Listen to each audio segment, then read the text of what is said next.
it's time. So you start using me now. Yeah, and I have a piece still setting on my ancestral altar that's been there for months. It is a Civil War era domino. So it's white on one side, black on the other. And it still has yet to talk to me, but I know that eventually it's going to tell me what it wants to be known for, what its meaning is, and when it wants me to add that into my bone set. Initially, I thought, okay, it just doesn't want to be in my set, but it still won't let me take it off the altar yet. Yeah, and the funny part is sometimes they'll after months and months they'll or weeks or days they'll speak up, hey, integrate me, or I'll be doing a reading and I'll be going, oh wait, that's that piece, it's not here, it's I got to put it in, and I'll put that piece in and it'll function just fine for a year, 2 years, and then one day it starts running away. I'll throw the bones, it'll disappear. Now, lately, me and the badger have a very interesting relationship because the badger claw just keeps getting away from me. I mean, that thing has run off so many times that I smoked it in frankincense. I've washed it in holy water. I've left it on the altar, and it's still it's got a case of ADD or something. I mean, that badger claw is just all over the place. Yeah, sometimes I'll look for it in the set and I'll be like, okay, where are you at now? The other day I did a reading at the kitchen table. It was a long distance reading. I did a reading at the table, and I have a metal grate on the table, and I didn't find it. I didn't see it in the reading, and I was like, oh boy, I've lost it again. So I retraced my steps, and I'm looking, I've done them in a few different places, and I'm looking around, and then finally, lo and behold, we moved the metal grate. It's hiding under the grate. So this badger has a thing for hiding. We learned that about this piece. So it takes on a good meaning in reference to things, being hidden or the need to hide or. Yeah, it's funny too, because with the badger, a lot of times, in the work I do, the badger stands for a lot of snippety behavior, temperamental outbursts that the next day or a later period of time, the person will come around and not, try to, the person who has the temperamental outburst, then later on they come around and they're like, oh, I'm sorry. And people are like, hey, I don't want to hear it, And so it's very funny because that badger claw will hide. And sometimes those people are like that. They have a hidden streak in them that will argue and then come back later and want to, apologize, or worse yet, they'll argue and then they won't apologize. they just won't show, they won't want to say they're sorry. They won't want to own up. They won't really care how they're taken. They have their temper tantrum and they're done. So the badger claw has been very interesting in that regard. So do you have a favorite piece out of all your bones? Did you say a favorite? Yes. Believe it or not, how about if I say I have a favorite species? I guess it's hard to say. The one that I always find my go-to, it's hard to say. Let's see if I can think about that quickly. I don't know, man. The cat toe the cat paw bone is a big one. The cat toe is very symbolic of a person being true to themselves and very sure-footed. And the cat is basically my set is basically made of cat. It's basically made of cat bones. That's a story in itself. But I'd say the cat toe is one, and it's tiny, so you got to watch out for it because it'll sneak away. But I'd say that one is a good one. I love the roots too. That's another whole story. But the roots that end up in this set, I love those as well. But the cat toe, I think it's the cat toe, to tell you the truth. Tiny little cat toe. I just ordered. You probably saw it in the bone reading group that Michelle Jackson's in. Pendant, the horse's butt. No, I did not see that. I found this charm online because I was having a conversation with somebody someday, about a month or two ago, in reference to being hounded by, the annoying people that always ask the same question of every single reader. They're stuck. And Right. the word, sometimes you have to deal with the horse's ass came out. And I was just like, man, that would be such a great piece. So I found this charm that's literally the back end of the horse. It's the horse's butt and his legs. You know? And even though it's not in my set yet, the multitude of meanings. That one has a lot, it does. It's just one of those things. Everybody in life deals with somebody or something that makes them either feel like a horse's ass, or they themselves are being, or the person around them is being, or the situation itself. I mean, there's so many different meanings in one piece. I got to have that. And that's a good. My other favorite piece, which I took directly from Michelle Jackson, was the fossilized dinosaur poop. Oh, I use that as well, yeah. I got a funny story about my fossilized dinosaur poop, the coprolite, or I think it's called coprolite. Yes, I believe so. Okay, so I got to tell you real quick. I threw this one reading, and the poop broke in half. And so I said to the lady, well, you got issues over this and this. Same person comes to me a year later. The poop breaks again. So now I have 3 pieces of this one little turd broke in 3 pieces. And it's funny and very symbolic because at the same time, you think everybody's got old issues about more than one thing. Yes. It makes total sense.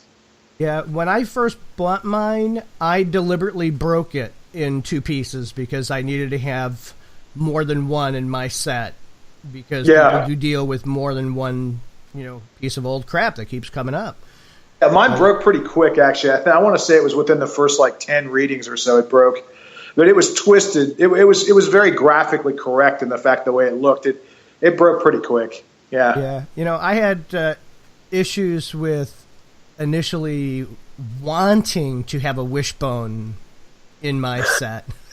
Michael and the wishbone. Yeah, that's a good story. I was buying, chickens left and right, cooking chickens, 1 or 2 every single week just so I could get the wishbone.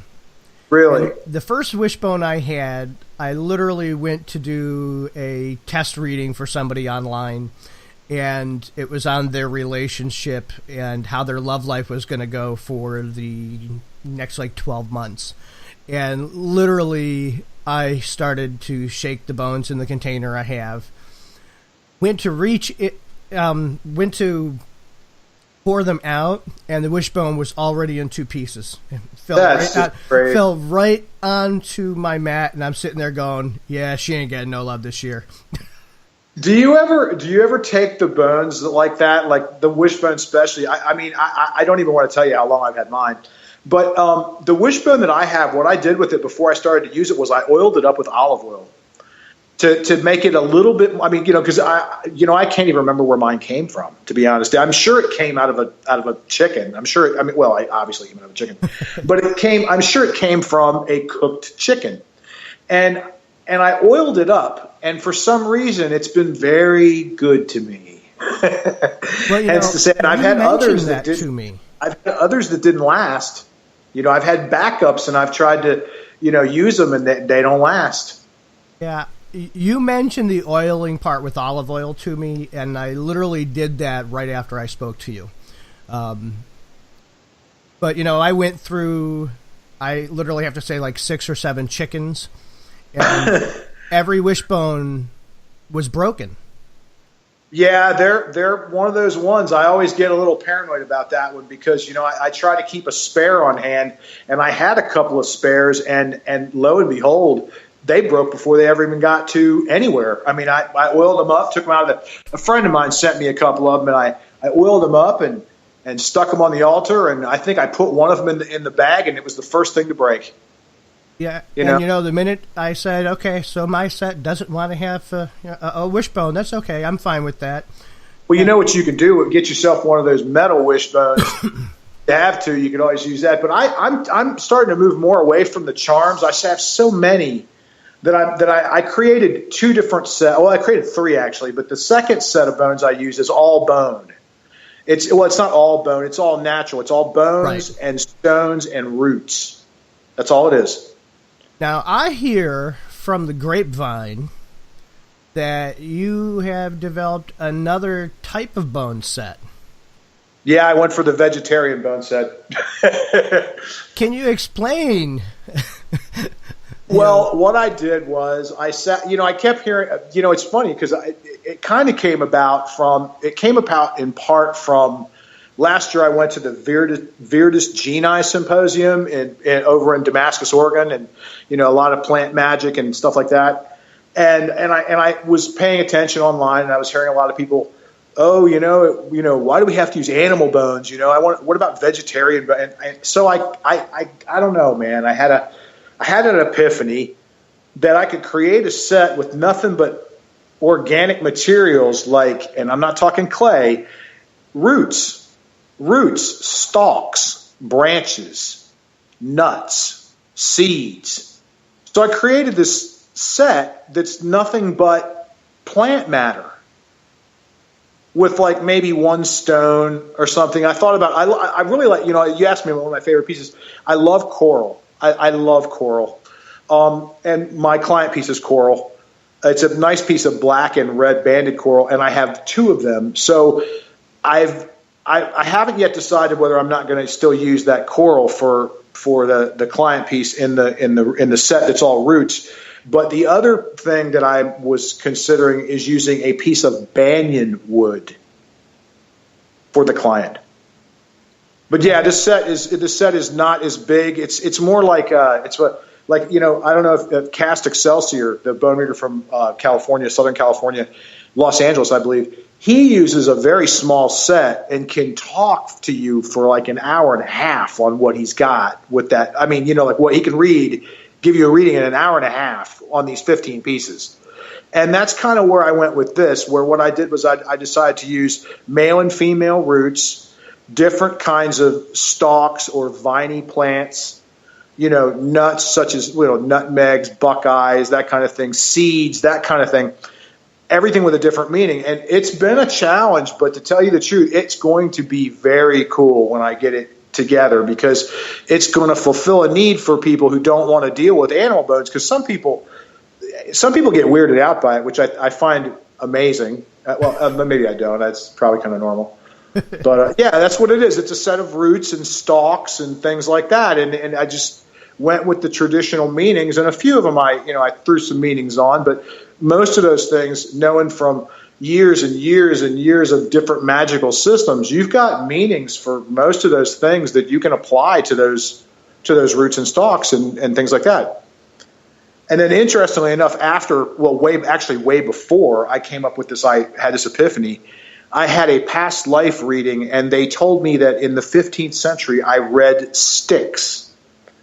And I thought that was very interesting. The morning I came up with this, I think I'll just use roots and sticks and stalks and things like that. And then I went, wait a minute. I've done this before. So it seemed natural.